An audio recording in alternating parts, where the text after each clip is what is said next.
لوگ تم سے قیامت کے بارے میں پوچھتے ہیں کہ اس کی آمد کب ہے، سو تم اس کے ذکر کی طرف سے کس فکر میں ہو؟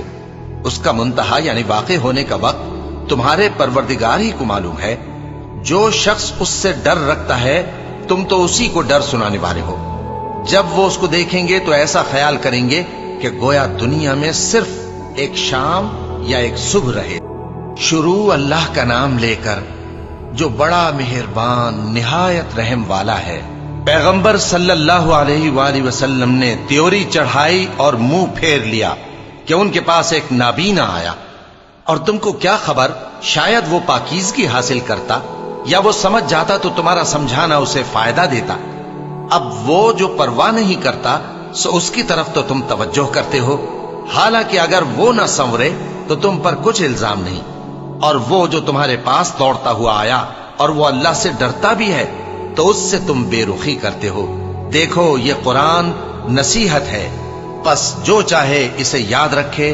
قابل ادب ورقوں میں لکھا ہوا جو بلند مقام پر رکھے ہوئے اور پاک ہیں، ایسے لکھنے والوں کے ہاتھوں میں ہیں جو بلند مرتبہ اور نیکوکار ہیں۔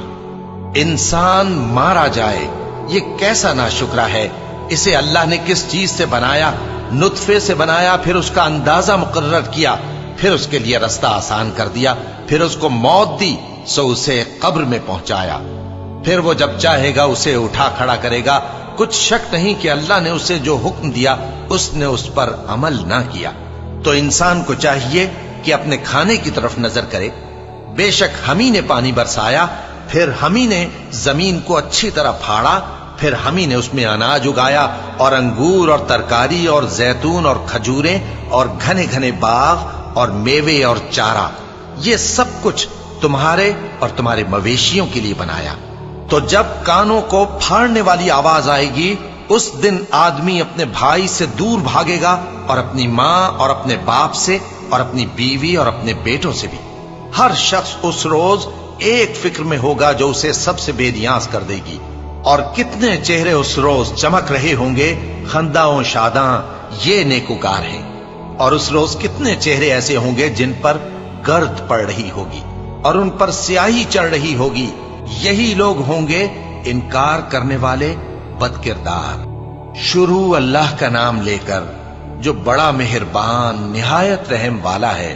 جب سورج لپیٹ لیا جائے گا اور جب تارے بے نور ہو جائیں گے اور جب پہاڑ چلائے جائیں گے اور جب بیاہنے والی اونٹنیاں یوں ہی چھوڑ دی جائیں گی اور جب وحشی جانور جمع کیے جائیں گے اور جب سمندر آگ ہو جائیں گے اور جب روحیں جسموں سے ملا دی جائیں گی اور جب اس بچی سے جو زندہ دفنا دی گئی ہو پوچھا جائے گا کہ وہ کس گناہ کے سبب قتل کر دی گئی، اور جب اعمال کے دفتر کھولے جائیں گے اور جب آسمان کی کھال کھینچ لی جائے گی اور جب دوزخ کی آگ بھڑکائی جائے گی اور جب بہشت قریب لائی جائے گی، تب ہر شخص معلوم کر لے گا کہ وہ کیا لے کر آیا ہے۔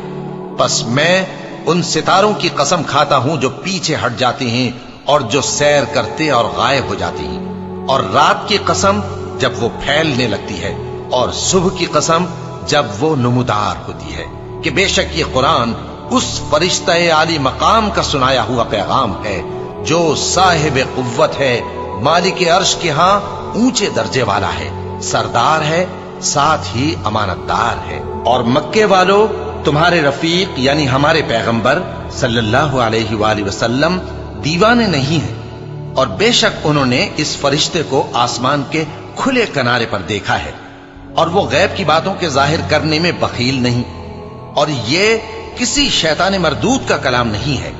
پھر تم لوگ کدھر جا رہے ہو؟ یہ قرآن تو تمام جہانوں کے لیے نصیحت ہے، یعنی اس کے لیے جو تم میں سے سیدھی راہ چلنا چاہے، اور تم لوگ کچھ بھی نہیں چاہ سکتے مگر وہی جو اللہ رب العالمین چاہے۔ شروع اللہ کا نام لے کر جو بڑا مہربان نہایت رحم والا ہے۔ جب آسمان پھٹ جائے گا اور جب تارے جھڑ پڑیں گے اور جب سمندر